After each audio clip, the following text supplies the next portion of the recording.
Kami juga tidak henti-hentinya bersyukur kepada Allah karena waktu kalian mendengar berita keselamatan dari kami, kamu semua menerimanya sebagai firman Allah, bukan sebagai perkataan manusia. Dan sikapmu itu sungguh benar karena memang firman Allah hidup dan berkuasa dalam diri setiap orang yang percaya kepada Kristus.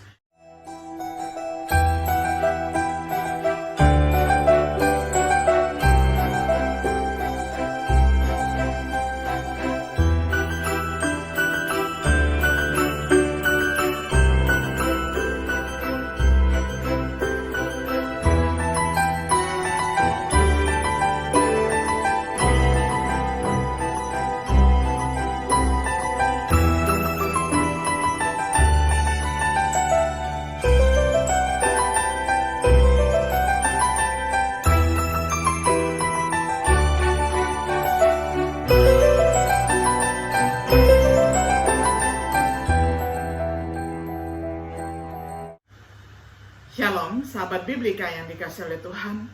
Sungguh senang hari ini kita dapat berjumpa kembali di dalam acara Refleksi Sahabat Biblika. Hari ini kita tiba pada episode yang ke-6 di dalam serial pembahasan kitab 1 Tesalonika dengan tema Firman Allah yang Efektif. Saya akan bacakan firman Tuhan untuk kita semuanya dari 1 Tesalonika 2 ayat 13. Saya akan bacakan untuk kita semuanya di dalam terjemahan sederhana Indonesia. Kami juga tidak henti-hentinya bersyukur kepada Allah karena waktu kalian mendengar berita keselamatan dari kami, kamu semua menerimanya sebagai firman Allah, bukan sebagai perkataan manusia. Dan sikapmu itu sungguh benar karena memang firman Allah hidup dan berkuasa dalam diri setiap orang yang percaya kepada Kristus. Sampai semikian jauh pembacaan firman Tuhan dari 1 Tesalonika 2 ayat 13. Sahabat Biblika yang dikasihi oleh Tuhan, kita telah melihat karakter gereja di Tesalonika yang memiliki iman, kasih, dan harapan. Teladan mereka yang layak bagi orang lain di Makedonia dan Akhaya. Sampai taraf tertentu, kondisi gereja mungkin disebabkan oleh sifat rajin dan memedulikan pelayanan Paulus saat bersama mereka. Tapi itu tidak mungkin terjadi tanpa kesediaan mereka untuk menerima firman Tuhan. Diberitakan kepada mereka oleh Paulus, Silas, dan Timotius yang mereka terima sebagai firman Tuhan yang bekerja secara efektif di dalamnya. Di dalam teks yang kita baca 1 Tesalonika 2 ayat 13, kita diingatkan akan efektivitas firman Tuhan bagi mereka yang mempercayainya. Dalam studi refleksi kita pada hari ini, mari kita perluas pemikiran ini untuk meningkatkan apresiasi dan penerimaan kita akan firman Tuhan dalam hidup kita. Yang pertama, keefektifan firman Tuhan. Pertama, hidup kuat mampu membedakan. Firman Tuhan bukanlah huruf mati, sebagaimana dikatakan di dalam Ibrani 4 ayat 12. Sekarang jelaslah bahwa firman Allah sungguh hidup dan berkuasa. Kekuatannya lebih tajam daripada pedang bermata dua yang paling tajam sekalipun. Firman Allah sangat berkuasa sampai bisa menembus batin kita, sehingga dapat menyingkapkan pikiran, keinginan, dan niat hati kita yang sebenarnya. Sebagaimana kata-kata Yesus, firman adalah roh dan hidup. Karena apa yang tadi aku ajarkan kepada kalian berasal dari Roh Kudus, ajaranku itu mempunyai kuasa roh untuk memberi kehidupan. Segala usaha manusia tidak bisa memberi hidup. Yang memberi hidup kepada manusia adalah Roh Kudus. Yohanes 6 ayat 63. Bagian yang berikutnya adalah menghasilkan iman. Saat kita mendengar atau membacanya, firman Tuhan mampu mengembangkan iman di dalam hati kita. Roma 10 ayat 17. Ini dilakukannya melalui bukti yang disajikannya. Sebagaimana dikatakan di dalam Yohanes 20 ayat 30 hingga ayatnya yang ke-31. Sebenarnya banyak keajaiban lain yang Yesus lakukan di hadapan kami, tetapi tidak dituliskan dalam buku ini. Namun semua yang sudah saya tulis ini bertujuan supaya kalian percaya bahwa Yesus adalah Kristus dan Anak Allah. Sebab dengan percaya, kalian menjadi satu dengan Yesus dan mendapatkan hidup yang kekal. Bagian yang berikutnya, firman Tuhan memiliki kuasa yang menyelamatkan. Karena firman Tuhan berisi Injil, kekuatan Allah untuk keselamatan. Saya sangat bangga akan kabar baik tentang Kristus, karena melalui kabar yang penuh kuasa itu, Allah bekerja untuk menyelamatkan setiap orang yang percaya penuh pada kabar tersebut, baik orang Yahudi maupun bukan Yahudi. Karena kabar itu memberitahukan cara Allah membenarkan manusia di hadapannya, yaitu dengan percaya saja. Hal itu sesuai dengan yang tertulis dalam firman Allah. Orang yang dinyatakan benar oleh Allah akan hidup selamanya karena percaya penuh kepadanya.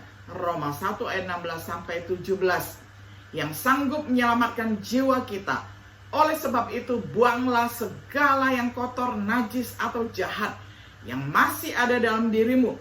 Dan dengan rendah hati terimalah ajaran benar yang ditaburkan Allah di dalam hatimu, yaitu firman-Nya yang berkuasa untuk menyelamatkan kita. Yakobus 1 ayat 21. Bagian berikutnya, menyebabkan seseorang terlahir kembali. Dengan firman Tuhan, Dia telah melahirkan kita seperti yang ditulis oleh Yakobus. Salah satu pemberiannya yang sempurna itu ialah ketika Allah berkenan memilih kita untuk dilahirkan kembali secara rohani melalui berita keselamatan yang benar, supaya kita yang percaya pada berita itu menjadi umat kepunyaan Allah yang istimewa. Yakobus 1 ayat 18. Karena firman Allah adalah benih yang tidak dapat binasa, yang dengannya seseorang dilahirkan kembali. Ketika kita dengan pertolongan Roh Kudus menyerahkan diri untuk mengikuti ajaran yang benar, kita dibersihkan dari dosa-dosa kita. Hal itu memampukan kita untuk mengasihi saudara-saudari seiman dengan tulus. Karena itu marilah kita saling mengasihi dengan sungguh-sungguh dan sepenuh hati. Sebab kita sudah menjadi manusia yang baru. Kita sudah dilahirkan kembali karena menerima firman Allah. Dan firman itu bertumbuh dalam hati kita. Firman Allah tidak mungkin binasa dan tetap berlaku selama-lamanya. 1 Petrus 1 ayat 22-23. Bagian berikutnya adalah kunci pertumbuhan rohani. Kita tumbuh berdasarkan firman Tuhan. Sebagaimana bayi yang baru lahir selalu haus akan air susu murni dari ibunya, begitu jugalah kalian hendaknya selalu haus akan pelajaran rohani yang benar, yaitu yang terdapat dalam firman Allah. Dengan demikian kalian akan semakin dewasa secara rohani, karena dalam firman Allah ada tertulis, kalian sendiri sudah merasakan kebaikan Tuhan. 1 Petrus 2 ayat 2. Bagian berikutnya, firman Tuhan membantu mengatasi setan. Yohanes memuji para pemuda yang mengalahkan setan melalui firman Tuhan. Bagi para bapak dan ibu, jangan lupa bahwa kalian sudah mengenal Dia yang sudah ada sejak semula. Dan bagi para pemuda, jangan lupa bahwa kalian kuat karena firman Allah hidup di dalam hatimu.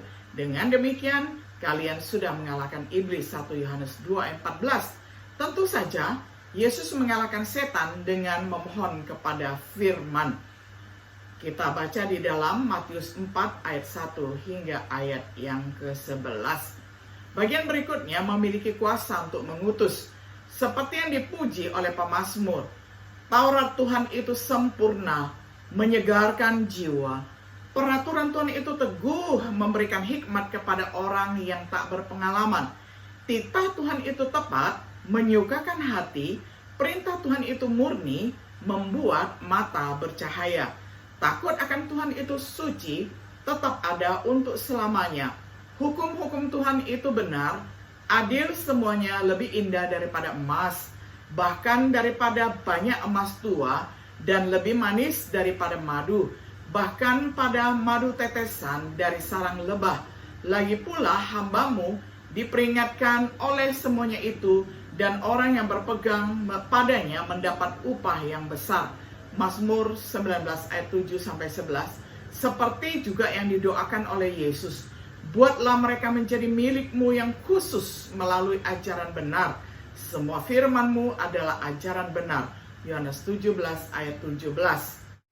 Efektivitas firman Allah yang berikutnya adalah melindungi yang tua dan yang muda. Orang muda membersihkan jalan mereka dengan memperhatikan firman Tuhan. Itu dikatakan di dalam Mazmur 119 ayat 9. Para penatua diberitahu bahwa mereka dapat waspada terhadap guru-guru palsu dan kemurtadan dengan bantuan firman Allah. Begitu banyak manfaat dari firman Tuhan yang luar biasa. Itu benar-benar firman Tuhan yang efektif. Tapi seperti yang ditunjukkan dalam teks kita, firman Tuhan harus diterima dengan baik. Yang kedua, agar firman Tuhan efektif, harus diterima dengan iman. Karena firman bekerja pada mereka yang percaya. Karena itu adalah kekuatan Tuhan untuk menyelamatkan mereka yang percaya. Karena firman tidak berguna bagi mereka yang tidak menerimanya dengan iman. Berikutnya, harus diterima dengan lemah lembut. Sabda harus diterima dengan lemah lembut jika ingin menyelamatkan. Oleh sebab itu, buanglah segala sesuatu yang kotor, najis, atau jahat yang masih ada pada dirimu, dan dengan rendah hati terimalah ajaran benar yang ditaburkan Allah di dalam hatimu, yaitu firman-Nya yang berkuasa untuk menyelamatkan kita. Yakobus 1 ayat 21. Untuk orang seperti itulah firman Tuhan mau membimbing dan mengajar. Ia membimbing orang-orang yang rendah hati menurut hukum, dan ia mengajarkan jalannya kepada orang-orang yang rendah hati. Tuhan Yesus selalu mempunyai rencana yang terbaik bagi kita. Kita bisa membacanya di dalam Mazmur 25 ayat 9. Yang berikutnya, harus menjadi pelaku firman. Bukan hanya pendengar firman, melainkan menjadi pelaku firman juga. Itu dikatakan secara panjang lebar di dalam Yakobus 1 ayat 22 sampai 25. Dalam menaati firman itulah jiwa kita disucikan. Ketika kita dengan pertolongan Roh Kudus menyerahkan diri untuk mengikuti ajaran yang benar, kita dibersihkan dari dosa-dosa kita. Hal itu memampukan kita untuk mengasihi saudara-saudara seiman dengan tulus. Karena itulah, mari kita saling mengasihi dengan sungguh-sungguh dan sepenuh hati. 1 Petrus 1 ayat 22. Berikutnya, haus akan firman Tuhan. Seperti bayi yang baru lahir yang merindukan susu ibunya, bagi orang yang merenungkannya siang dan malam sungguh diberkati. Berbahagialah orang yang tidak berjalan menurut nasihat orang fasik, yang tidak berdiri di jalan orang berdosa, dan yang tidak duduk dalam perkumpulan pencemooh. Tetapi yang kesukaannya ialah Taurat Tuhan, dan yang merenungkan Taurat itu siang dan malam. Ia seperti pohon yang ditanam di tepi aliran air, yang menghasilkan buahnya pada musimnya, dan yang tidak layu daunnya. Apa saja yang diperbuatnya berhasil. Mazmur 1 ayat 1 sampai 3. Berikutnya, harus tinggal di dalam kita. Jika kita ingin menjadi kuat dan mengalahkan si jahat, bagi para bapak dan ibu, jangan lupa bahwa kalian sudah mengenal Dia yang sudah ada sejak semula. Dan bagi para pemuda, jangan lupa bahwa kalian kuat karena firman Allah hidup di dalam hatimu. Dengan demikian, kalian sudah mengalahkan iblis. 1 Yohanes 2 ayat 14. Jika kita tidak berdosa terhadap Tuhan, dalam hatiku aku menyimpan janjimu, supaya aku jangan berdosa terhadap engkau. Di dalam hatiku aku menyimpan firman-Mu, sehingga aku takkan berdosa terhadap engkau. Maka segala firman-Mu telah kutaruh dalam hatiku, supaya jangan aku berdosa kepadamu. Mazmur 119 ayat 11. Sebagai kesimpulan, apakah firman Tuhan yang hidup dan berkuasa efektif dalam hidup kita? Apakah itu menghasilkan iman, menyelamatkan kita dengan menyebabkan kita dilahirkan kembali? Apakah itu menghasilkan pertumbuhan rohani yang diwujudkan dengan mengalahkan iblis, menjalani kehidupan suci? Apakah kita tua atau muda? Jika firman Tuhan tidak memberikan pengaruh yang kuat dalam hidup kita, mungkinkah kita tidak menerimanya dengan iman dan kelemah lembutan? Kita tidak menerimanya dengan niat untuk menaatinya? Bukankah kita sangat menginginkannya sehingga Dia tidak bisa tinggal di dalam kita? Jika demikian halnya, maka kita belum menanggapi firman Tuhan dengan serius. Kita telah memperlakukannya tidak berbeda dengan perkataan manusia. Semoga jemaat Tesalonika selalu mengingatkan kita bagaimana seharusnya kita menerimanya. Kita juga tidak henti-hentinya bersyukur kepada Allah karena waktu kalian mendengar berita keselamatan dari kami, kamu semua menerima sebagai firman Allah, bukan sebagai perkataan manusia. Dengan sikapmu itu sungguh benar karena memang firman Allah hidup dan berkuasa dalam diri setiap orang yang percaya kepada Kristus. 1 Tesalonika 2 ayat 13. Sahabat Biblika yang dikasihi oleh Tuhan, biarlah firman Tuhan yang kita baca di dalam kehidupan kita sehari-hari menjadi efektif karena kita mau taat dan percaya kepadanya. Kiranya Tuhan Yesus yang adalah Sang Logos, yang adalah firman yang hidup, kalam yang elok, kalam yang indah, boleh menyanggupkan kita semua untuk menjadi pelaku-pelaku firman yang benar. Shalom.